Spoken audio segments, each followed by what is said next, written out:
Hey everybody, welcome to Lady Overlander Radio. Tonight we're speaking with Brittany Highland of Hourless Life. Stay tuned. Grab your favorite drink, whether it's a coffee, cocktail, or tea, and get ready. It's Ladies' Night on Lady Overlander Radio.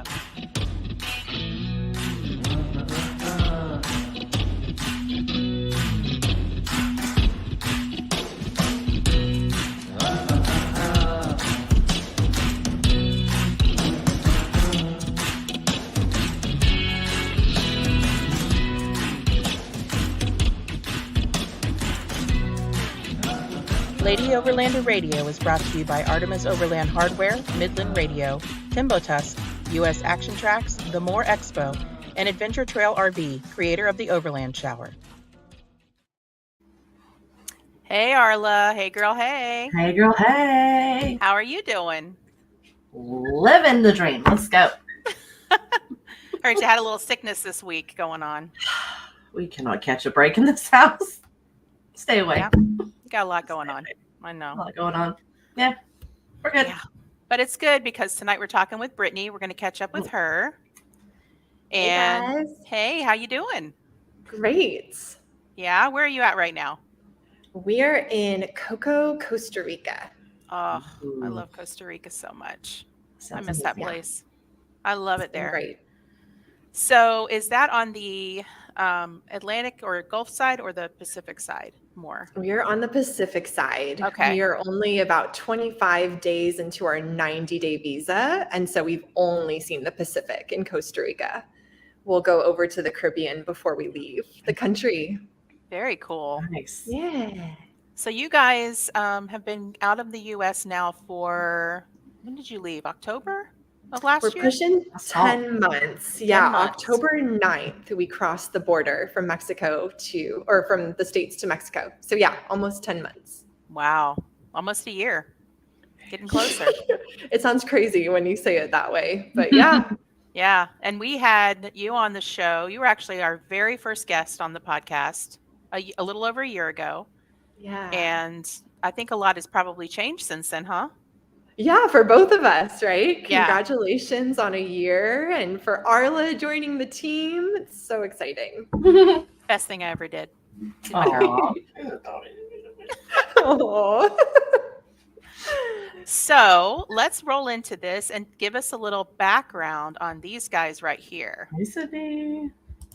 Oh, those are my boys. Yeah. So my husband, Eric, and my son, Caspian, who's 5.5 now. So adorable. We are driving around the world. So yeah, we're almost a year in, apparently, to a 10 to 15 year drive around the world. You're nearly done now. You're new. Yeah. You got a long way to go. So you guys started RVing full time initially. How many years ago? I think like 7 or 8 years ago now.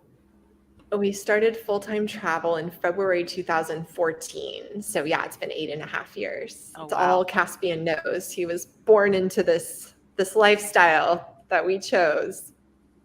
Very cool. So how is he doing with traveling internationally? I know he's traveled internationally before, but I don't think for this long of a period of time. So how is he handling that and acclimating? Yeah, we took our first overland trip into Mexico when he had just turned 2, and then we did another one when he had just turned 3. And then, yeah, those were just short, like a couple month trips into Mexico, and he was so little. So this is a new thing for him, but he's just rolling with the punches. There are definitely times that I think he wishes he could communicate a little better in Spanish, but his Spanish is getting better and better all the time, just like mine is. And the beautiful thing with kids is that play is a language too. So he doesn't always have to know a lot of Spanish to get along with new friends. That's awesome. He looks like he's having a pretty good time right here. Oh, yeah. Yeah. Oh, the water has been a big thing. He was not an early swimmer, and he was not a confident swimmer in the water. But just a couple weeks ago, he's in the Pacific Ocean with a boogie board and his big goggles that he loves, and the waves are just tossing him, and he's just living his best life. He's like a new person in the water. And that's the kind of thing that travel does for kids. It Oh, just yeah. pushes them out of their comfort zone, and they learn so quickly. And it has been thrilling to see. So you think he's gained some confidence, and he's definitely grown since the last time I saw him. Like, Yeah, he's so big. that's So big cute. in every way. A little bit too big in some ways. He's We're going to be the practicing most for, adult kid ever. yeah, Yes. it'll be interesting to see what he does with his life. Very cool. So tell me about how you guys came up with the name Hourless Life, and how you came up with Love, Explore, Study, Share. Mhm. Well, so like I said, we had been traveling for 8.5 years before this, and we had built 5 businesses to kind of sustain our full-time travel.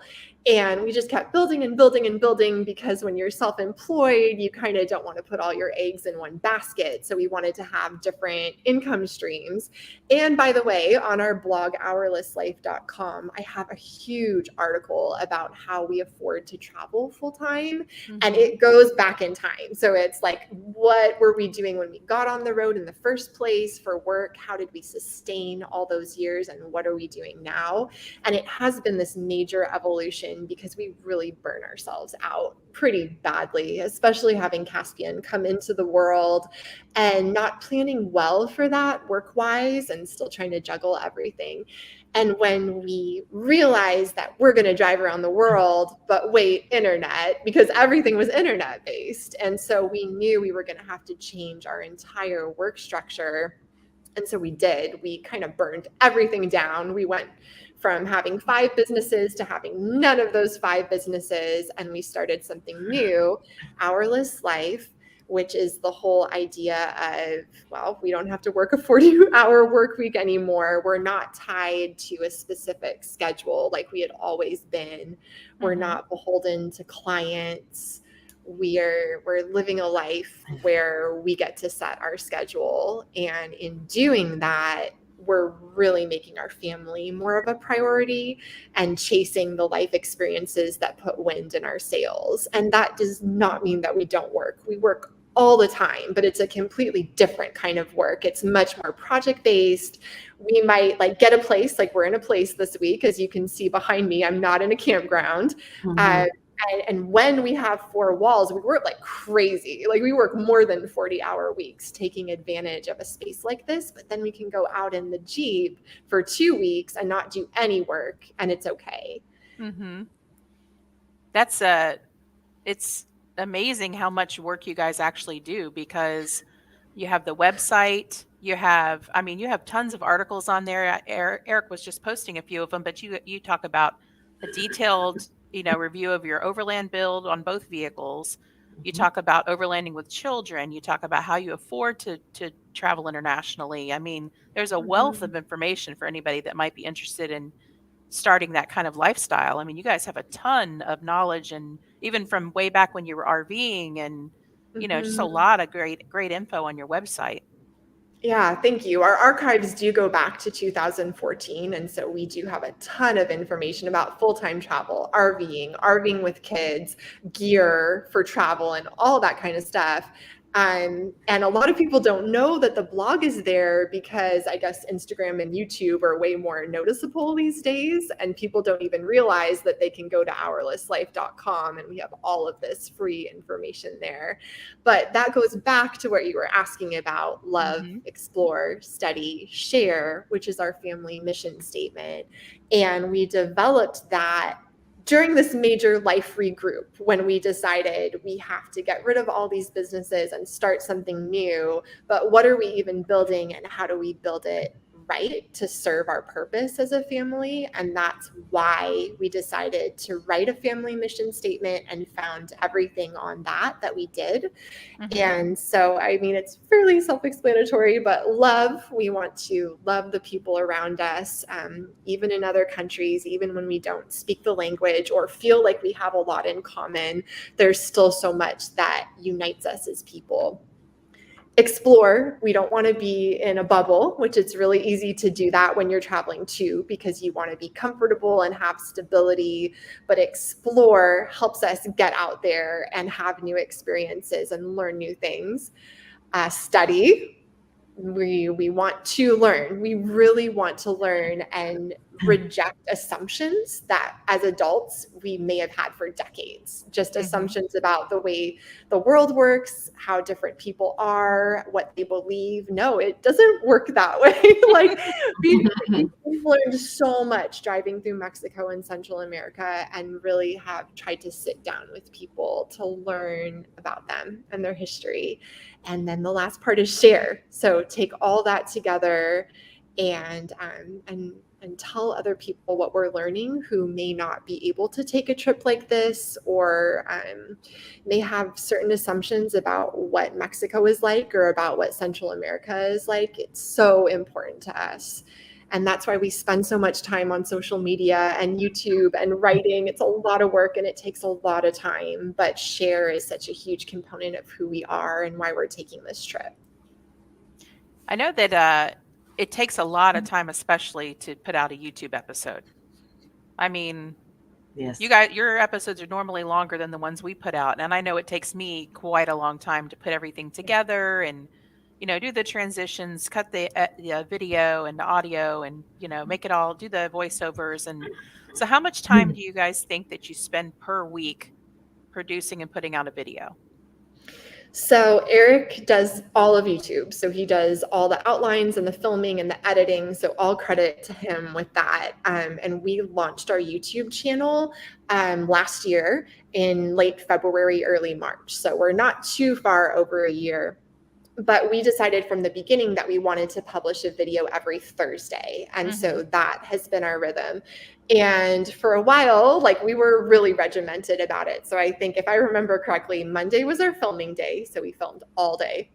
And then Eric started editing on Tuesday, and he would usually edit literally all day, Tuesday and Wednesday. So 16 hours, 20 hours, so that it would be ready to go up on Thursday. And so one YouTube video was literally taking up half our week. Yeah. And then a couple days would pass of break, and then it was time to do it all over again. And so it actually started causing a lot of conflict in our family, probably around December of last year or so. It was just taking everything. It was our entire focus, and was taking away from actually being able to live this adventure and be hourless. This entire thing that we were trying to do. You got a tight schedule for all this hourlessness. Yeah. And we just went back and forth for months trying to figure out what does this look like? How do we do this? And so right now we are off the weekly schedule, and we've kind of started a new thing where we do it when we feel like it, which I know sounds really lackadaisical, but it's worked out okay.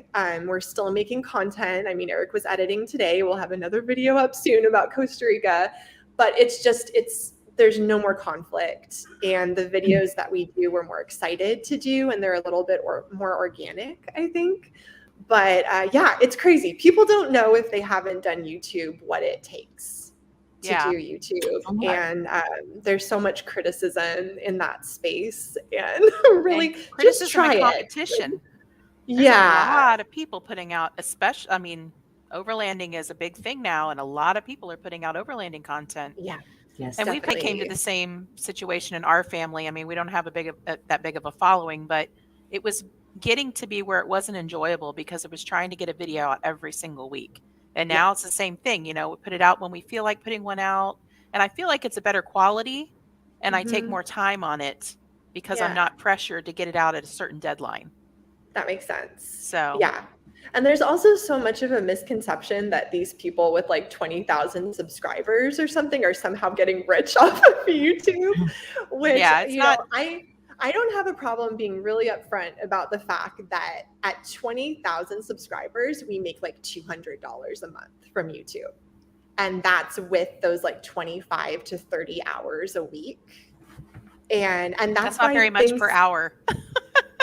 Nobody can sustain that Like No. nobody can sustain that. And there's no like inspiration to sustain it, which is why I love Patreon and have really come to love Patreon, because the whole point of Patreon is that there are bloggers, there are YouTubers who are putting information out there, and it's like a full-time job. And Patreon becomes a way to make it sustainable. Yeah. And I like having that because I'm one of your patrons. And Yeah. I like that you kind of, Thank you. you guys use that to, reach out when you're struggling with something and kind of talk through it with people. You share candid moments and things like that. I think that's really, really cool. And it feels like, even though we're not there with you, it feels like there's more of a connection. Yeah. So, And it's designed that way on purpose. For us, it really isn't about the money. It's about the community, especially because Eric, my husband, is so extroverted. He really needs like deep friendships with people, and Patreon has become that for him.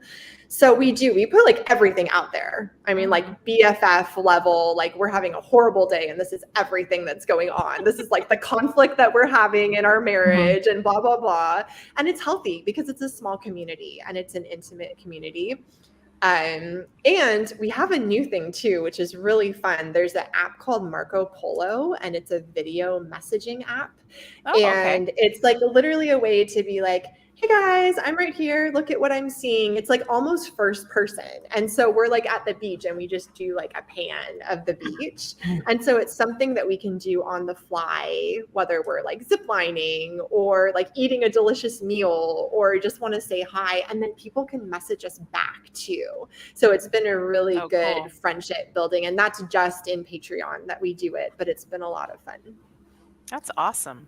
Cool. Yeah. So what else have you guys got going on? I know that you've been writing for Expedition Portal. So how often do you submit something to them? Is it that was when we did that big regroup of like, what do we want to do with our lives? One of my big things was I wanted to write, which has always been the thing that puts wind in my sails that I was not able to do all those years on the road because we were doing other things to make money. And the writing kind of went by the wayside. So Expedition Portal has been just this amazing catalyst to fulfilling my dream of writing more and writing about the thing that I'm living and that I love, which is overland travel. And so I started writing for them in 2020 during shelter in place. And then I've built up a lot more since then. And I would say I've been in a rhythm of like 1 or 2 articles a month. It's not a ton, but it's also a really big process because you pitch it. If you're interviewing someone, you have to send the interview questions. They sit on them for 2 weeks and send them back. And then you write the article and then it goes to editing. So it's like this huge process to get one article up.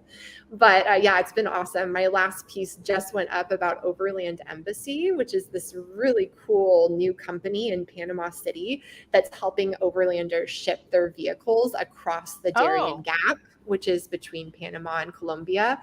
And like that crossing, like the idea of putting your vehicle in a container or on a ship can feel so overwhelming that some people just never go to South America. Like they would go to South America, but because of this logistical nightmare, they don't go. So Overland Embassy is feeling like they're solving that problem because they're facilitating the crossing for overlanders. So it's really exciting. Everybody's talking about it who's on the Pan American Highway right now, because it's exciting to not have to be overwhelmed by that anymore. Yeah, you guys will be coming up to that soon. We are. Yeah. We're hoping to ship in December. Yeah, I'm sure that's going to be nerve-wracking regardless, but probably learning that process will make it a little easier and just having more knowledge about it. Yeah. For sure. Well, and that it's such a short crossing in comparison to the Atlantic Ocean, which will be our next one. So it will be good to have a little. It'll give you like a dry run. You can work up to that. We'll practice. So you also wrote an ebook that you have on your website. Yeah. And what is that about? That ebook is about everything we wish we had known before we started overlanding full time. And it started as a blog post. And then when the blog post was at like 3,000 words, I was like, wait a second, maybe this should be something else. And it's based on the presentation that Eric and I gave at Overland Expo last year. We did like 4 or 5 events. And so we gave this presentation over and over again. And the cool thing about it is that it is not just for people who want to overland full time. It's literally for anybody overlanding, especially people just getting started, because it's all the things like go out there and try overlanding before you spend a lot of money on gear. Yes. Or spend money on hands-on training and not gear that you don't know how to use because you don't have the training to use it. So it's things like that we have learned by experience. We made the mistakes. And so here they are, so you don't have to make them too. And that's what that is. Yeah, that's the lesson they teach you in the Coast Guard. Don't buy a bunch of gear if you don't know how to use it, because when the poop hits the fan, you better know how to use what you have.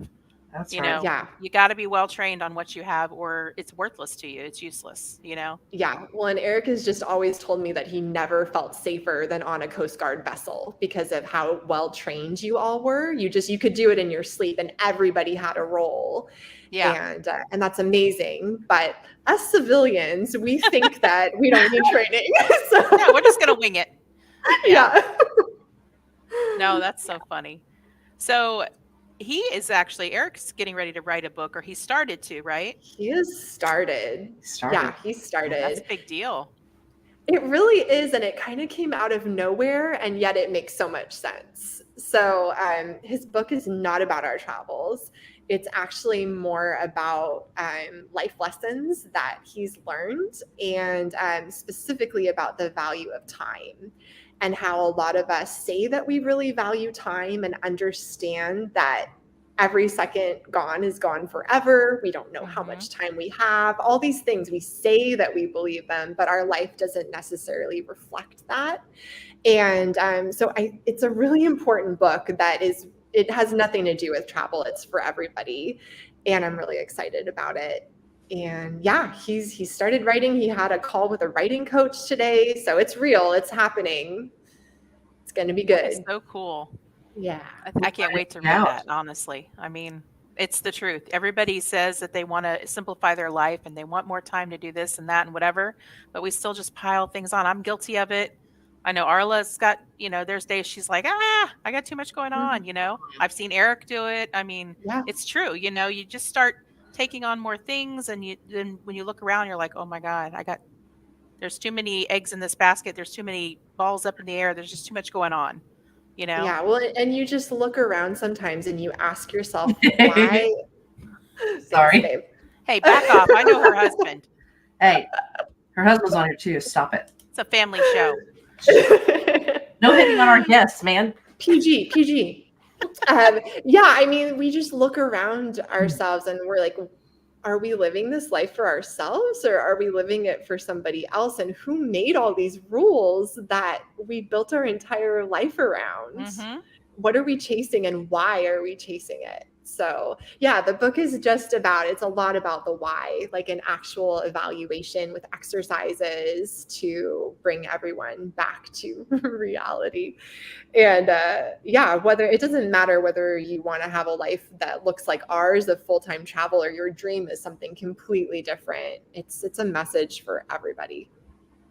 And I think it's a great message. And I think that, one thing I personally struggle with is I say I want just, peace and calm and quiet, and I just want to chill. I don't want to have a bunch of stuff going on. And then when I don't have anything going on, I'm like, okay, I should be doing something. I need to be doing something. I should, I feel lazy. I feel like, why am I not actively engaged in whatever, and it's something you have to literally untrain yourself, especially I think program.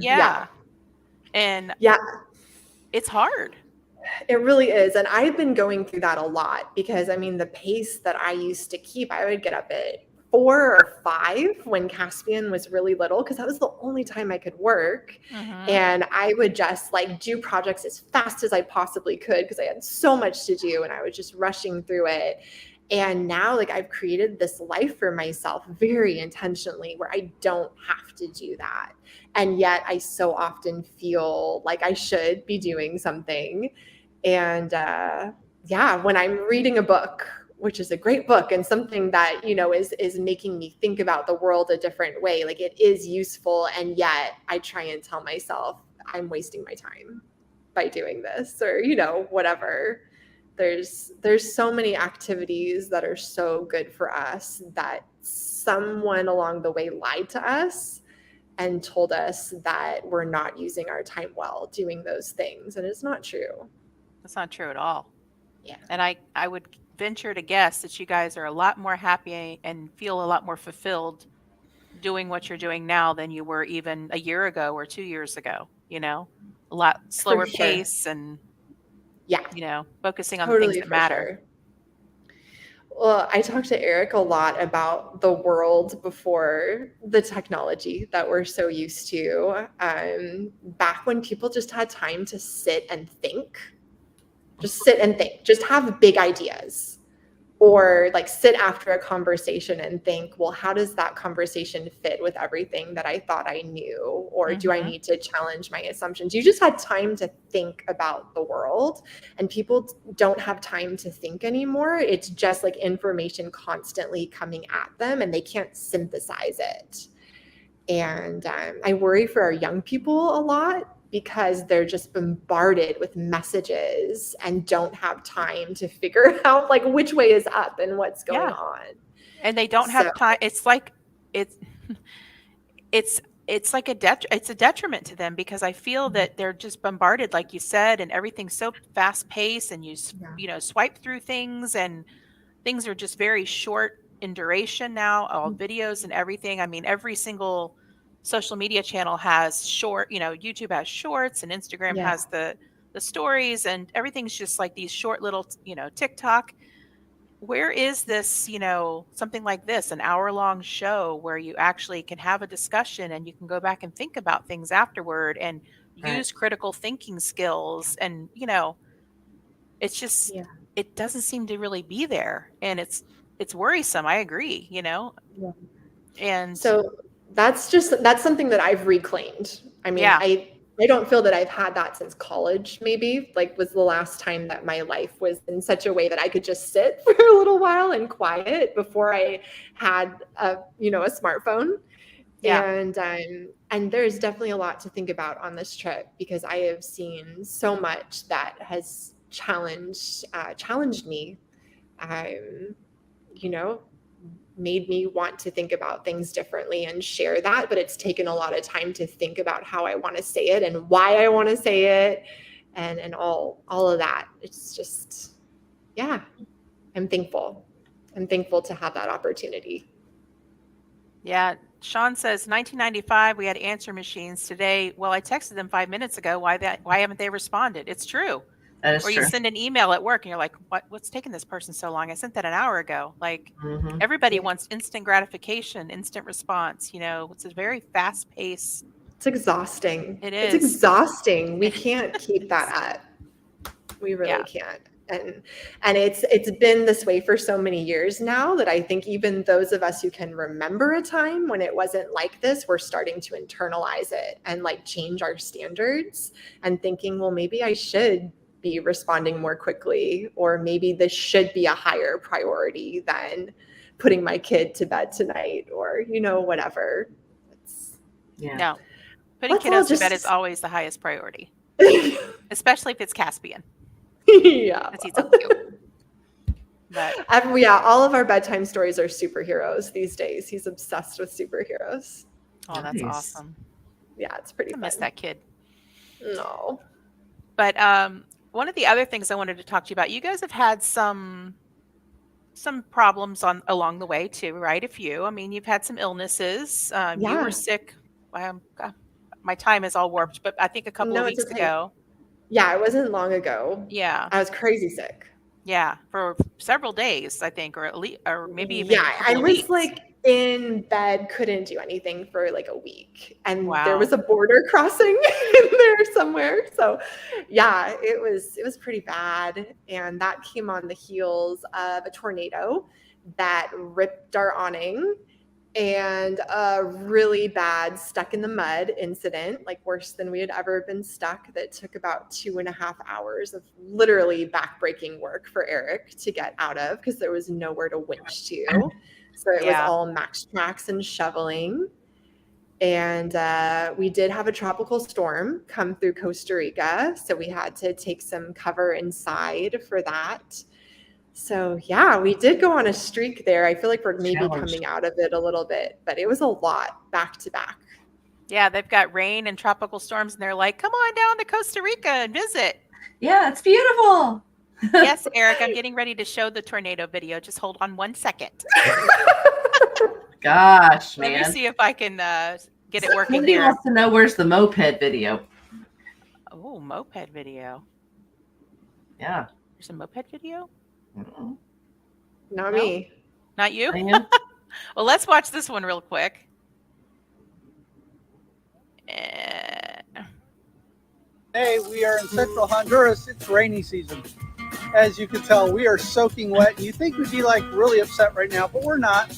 Our shadow on just exploded. There was a huge gust of wind, and it took up the arm of our awning and turned it up 90 degrees. So our awning got pushed up completely up against the tent up there. We got together with some guys here, and they helped us bend it back down. It's not fixed.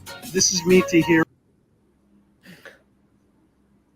So, yeah, we lost the awning. Yes, I have that stuck in the mud one too, Eric. Who's running this show? You're stealing all my thunder. What the heck? Eric. Hey, Andre wants to know where you're at in Costa Rica. We're in Coco, which is on the Pacific coast. It's been fun. They're getting She's ready to make move the down to jump. Costa Rica full time. Oh, okay. Like wow. in a week or something. Like They leave Monday. Yeah. Mm-hmm. Her Awesome. daughter went on Monday. Congrats. Oh, Cindy's having side combos here. Okay. Oh, so gosh, Cindy. So let me remove that. Okay. So let's talk about that. You lost the awning. Are you guys going to replace it or? Yeah, well, it was just so crazy because when we got to this camping place, which was right by a waterfall, it was hot. It was crazy hot. So we parked in the shade, but Caspian's like on the swing. He's just having a lot of fun. And it was going to rain, but it rained every single day because it's rainy season. So there was nothing unusual about that. And we had our awning out for the rain, which there was nothing unusual about that either. But all of a sudden, like the wind picked up and it was like a freak gust. And I said in the video, it was literally like a giant took it and just bent it up 90 degrees. And it happened like that. And then it was gone. And we didn't know until the next morning that a tornado had come through. And so we must have got like the tail of the tornado. But this giant branch fell right next to the Jeep. Like if it had been 5 feet over, it would have fallen on the Jeep. And then it was raining so hard that we were in standing water up to our ankles. And I looked at the side of the field and I said, Eric, there's electric lines there and they're live. Meanwhile, a tree fell on the line. I was like, we need to get out of this field right now because we're in standing water and we're going to get electrocuted. So we literally like had the tent up, the awning's all jacked against it, and we drove out of the field with Caspian in the back, in the habitat. You were standing in the standing water when you were telling him that, weren't you? Oh, yeah. Yeah, I was. Yeah. I totally was. I was glad Caspian wasn't, and that was basically as far as my thought went. But yeah, anyway, so we are getting a new awning, but it was not an easy thing. No, I can imagine. The import tax for Costa Rica is 37%. Ooh. And so we have to pay 37% of the invoice price getting the awning shipped to us. Thankfully, OK 4-Wheel Drive gave us a really kind discount on the awning. And so it's not as much as it could be. But we still have to pay that tax to Costa Rica. Well, they still want the tax money, that's for sure. They still want the tax money. But yeah, I mean, we learned from friends in Guatemala that trying to get vehicle parts shipped to you as a foreigner, it can get stuck in customs and you might never see it. And so we knew that we needed to partner with a business here. So we found like a 4x4 shop to help us import the awning. And so like it got was flown into Miami, and then he took care of it from Miami. And that way it didn't get stuck in customs. So it's in Costa Rica. It'll be installed soon. Awesome. Yeah, you're going to need that. It gets hot and sunny. Well, yeah, and it's still raining every day, which for us Yeah. is the bigger thing because our habitat isn't big, and I have to cook outside. I can't cook inside. So without an awning, like, what am I doing? Cooking in the rain? No. There's not been much cooking going on lately. No, that's not a good time.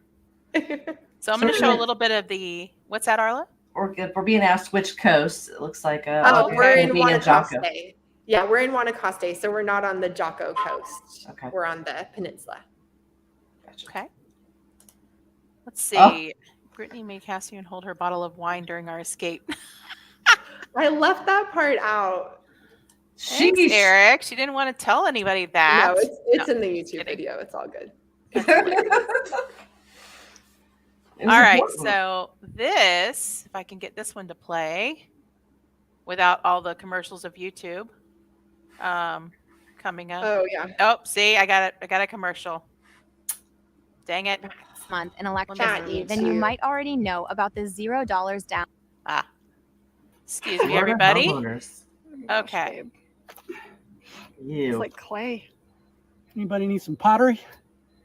We got you. Hourless Life Pottery coming soon to our online store. Made with Nicaraguan mud. Right here in the heart of Nicaragua. So we are on the last tire of our repositioning. We hope that we're making the right decision. It's just hard to know because all around us the ground is so muddy and so wet. Meanwhile, we can see the rain coming across the field. Wow. So we're trying to be methodical and take our time, but at the same time, we're a little concerned. Rain is not what we need right now. All right, here we go.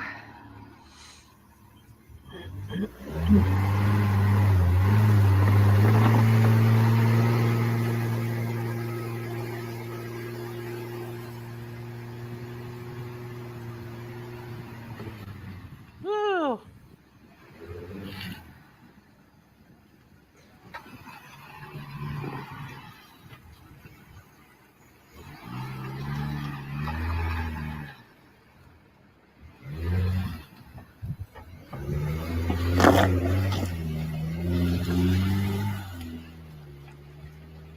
Just wait. I told Eric if he gets out to just go as far as he can, keep the momentum, and I would catch up with him later. Just caked in the tires. Oh my gosh. Gosh. Yeah. That's so nuts, you guys. Yeah. Nightmare. It looks nuts. That looks like my tires in the Ozarks. Oh It's yeah. nothing but mud slick. Yeah. Yeah, it was. Yeah. It was slick, but it was so thick. Like it really was like clay, and so it was just impossible to do anything with it. Oh yeah. And yeah. But you kept yourself clean, which is what's important, except for your shoes. Yeah, except for my shoes because I was wearing Chacos. But yeah, They rinse off. I had mud in my toenails for days. Ugh. But the crazy thing is, so that was like 3 days after the tornado. So it was literally like right after that happened. Wow. No, I got a lot of hate because when I got myself stuck, I was barefoot in mud. Yeah. Mm-hmm. I was like, whatever. It's like, hello, people. Yeah. She's the barefoot overlander. Duh. Hello. Come on, people. New people Haters around gonna here. hate. They do. So Yeah, you they had the one illness recently. You had the awning, you had the mud. You had another illness, I think, when you guys were in Mexico. Maybe just drank something or ate something that didn't agree, or Yeah, I did get both Caspian and I got really sick in Mexico. But honestly, it's like we said, it's been 10 months. So considering it's been 10 months, we haven't been sick that much at all. And we really haven't had that many tummy things at all. Eric hasn't had, he had like half a day that he was down for his stomach. And then Caspian and I think each have had 2 things. So really not that bad. That sounds like normal US life. I mean, in Yeah. 10 months, in 10 months you've gotten stuck, something's broken, and you've gotten sick. Yeah.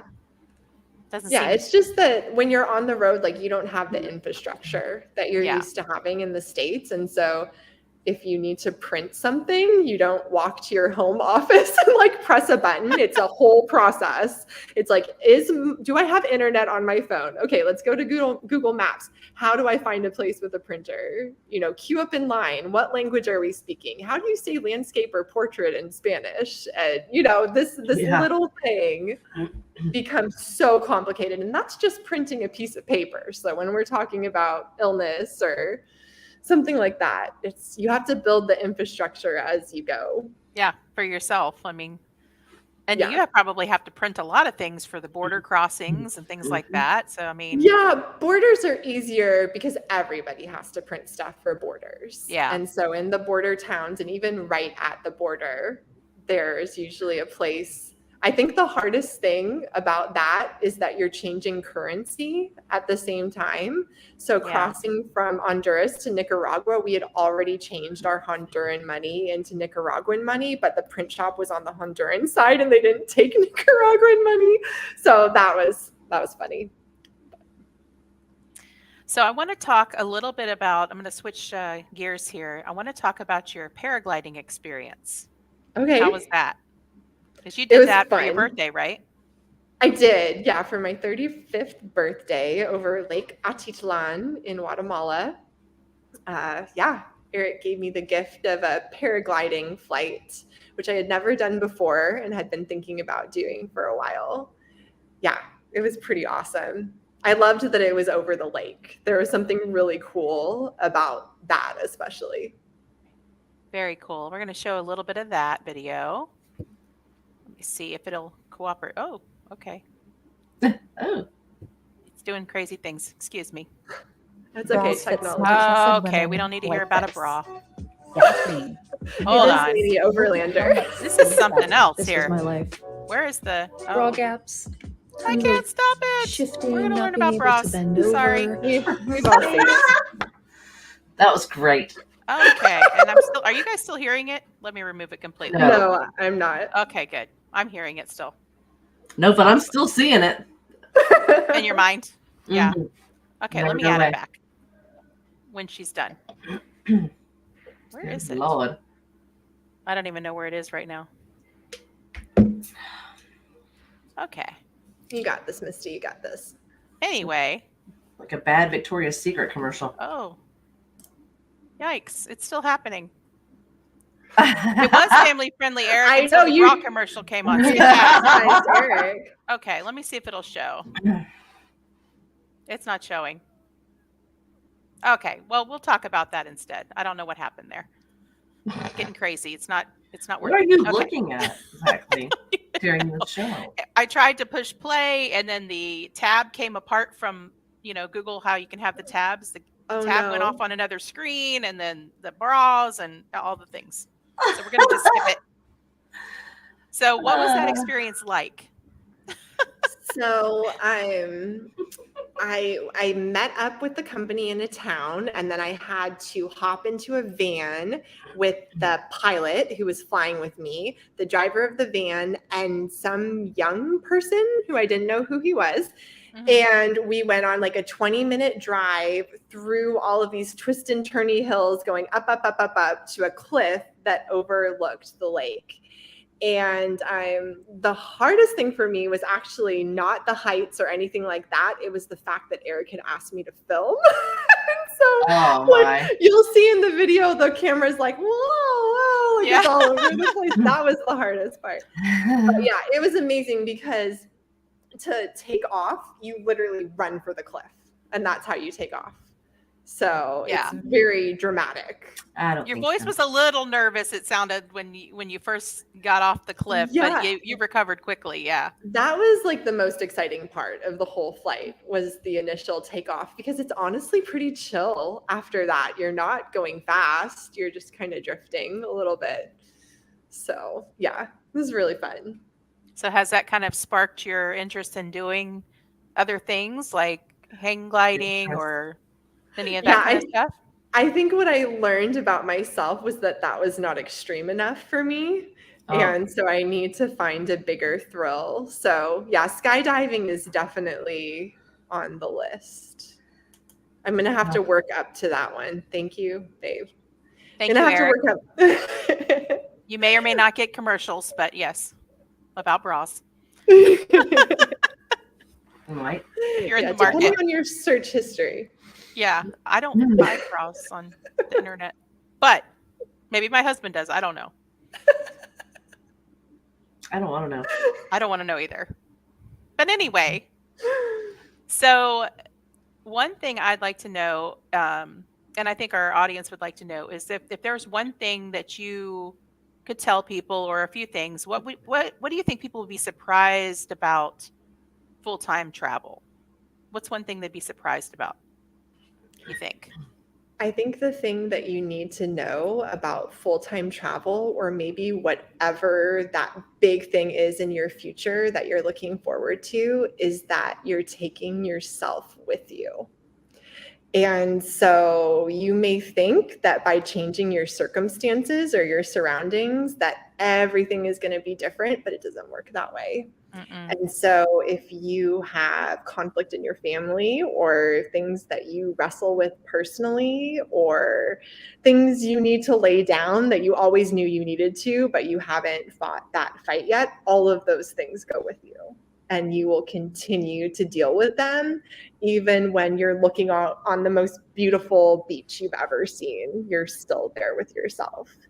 I feel attacked. Just kidding. It's the truth. It is. Yeah. You're dead on right. Yep. Yeah. No matter where you go, there you are with yourself. Yeah, and whoever else you're with. Yeah, for sure. And for us, like, we had been traveling for so long, but it was a 3-year buildup to this takeoff. And yeah, you hinge everything on it, and there's so much preparation, and you just think it's going to be like everything you wanted and the answer to everything. And it has been amazing, and I am still all in. But as far as like all my baggage as a person that everybody has, like, I still have those things that I need to deal with. And I think sometimes that's caught me off guard. Yeah. That's very true. So one other thing we talked about last year was, and I know he's still young, but Caspian's education and what your thoughts were on that. And we talked a little bit about learning through experiences, unschooling, things like that. Is that still what you plan to do? Yeah, so we have been getting more and more questions about his schooling. I didn't get used to get asked about it as much, but now that he looks like he's 8, because he's so tall, even though he's only 5 years old, people. Yeah, it's like one of the questions we get asked the most. But to answer it, yes, I am all on board with more of an unschooling model right now. So we are learning from the people that we meet. We are learning, there are questions all around us everywhere that we go, and he's asking questions constantly. So we're just digging into all those things. And I mean, we still have like a writing book and a math book and a few things here and there, but they're more supplemental. We don't use them religiously.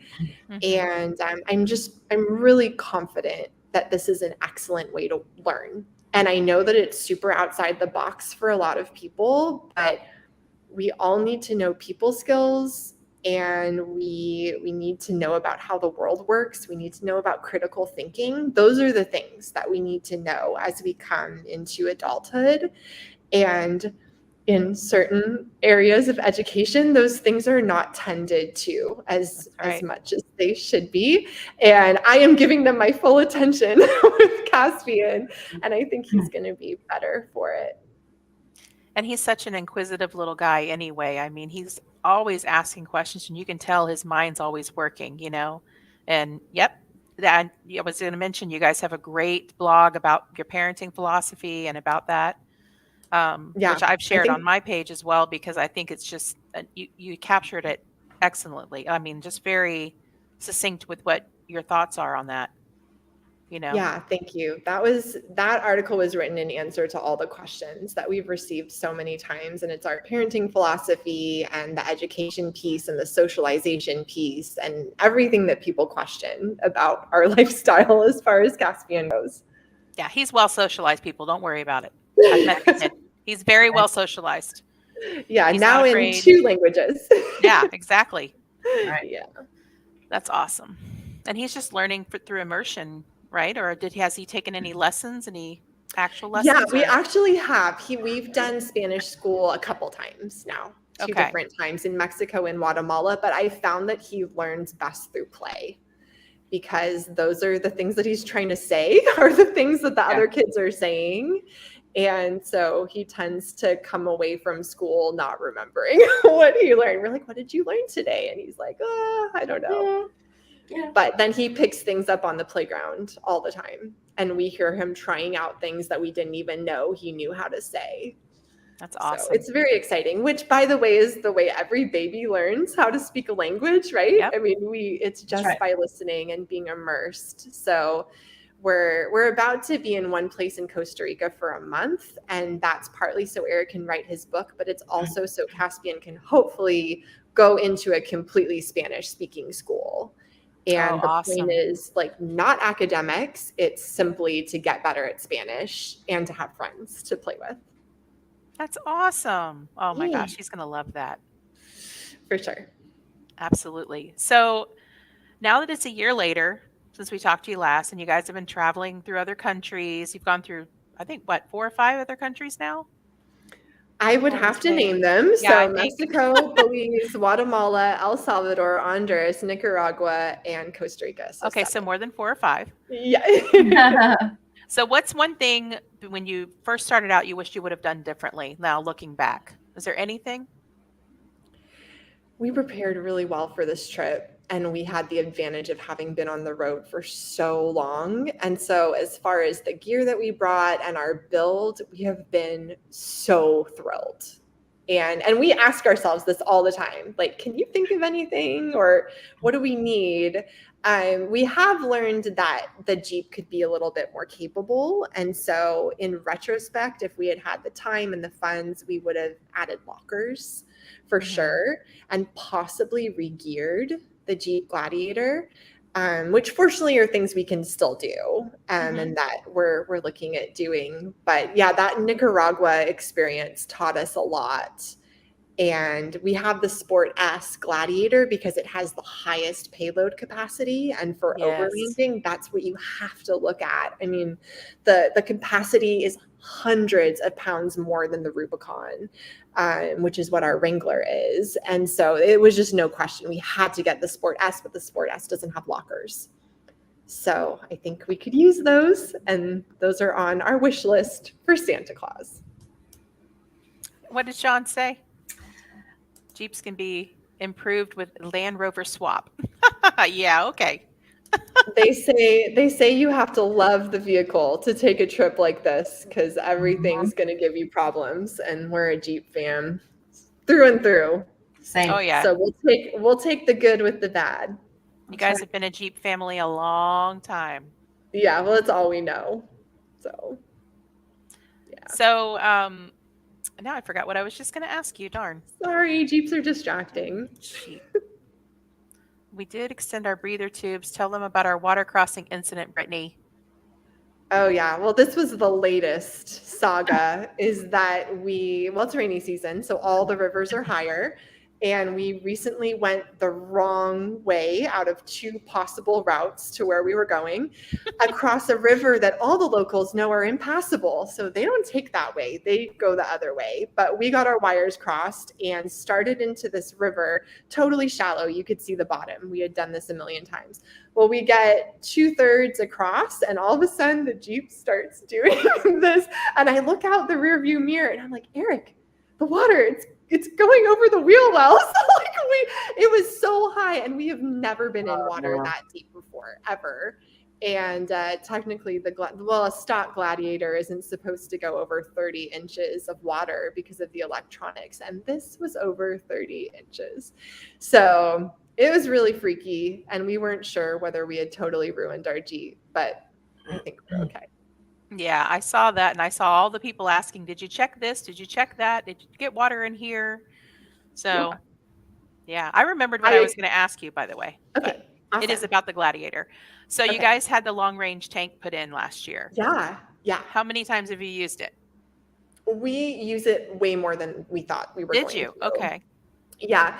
We originally were like, well, we use it in that we keep fuel in it. As far as would we ever have been stranded without it, Eric would have to leave a comment. I don't think so. No. I don't think we've been that far afield, but there will definitely be times in South America, probably Africa, and definitely Australia that we will need that tank. Yeah. So we usually the Rubicon. You guys had gas fuel on there, and then you ended up taking it off because of the weight and that you didn't really use it. And so I remember us talking about when you guys got the tank put on, you said, well, probably, just keep it empty and use it only if we need it. And, so I'm just curious. Full. Yeah, we don't keep it full, but it is really nice sometimes because the gas price can change so much from country to country. And so that's a place that we can save a lot of money just kind of by knowing what the different prices are before we cross the border. And something that I love about the long range specifically on the Gladiator is that it balances out the weight from the stock tank, which I think I may have mentioned last time, but the stock tank is on one side and the long range is on the other. Mm-hmm. So that's actually a really nice feature of it, and it's low and it's center. That's awesome. Yeah. So I put up on the screen here how people can contact you guys and find you on different socials, and then you also have. Go ahead. I was just going to say we're super approachable. So I know maybe not everybody is, but we're super approachable. We love answering questions. I especially love answering them about traveling with kids. That's my especial passion. So please don't be shy. Yes. And then there's also hourlesslife.com where people can read your blog posts and get different information. Oh, you got a new Patreon. Nice. So appreciate that. Awesome. Yeah. Well, thank you so much for being on the show tonight, Brittany. I really enjoyed seeing you again. I'm so glad we got to catch up. And we'll have to hit you in 2 years and see what's changed next year. Let's do it. Yeah, it will be on a new continent. So, wow, that's wild. Oh my gosh, that'll be so exciting. Well, thank you so much for watching tonight, everyone. We appreciate it. And go check out Hourless Life on YouTube and all the other socials. Have a good night.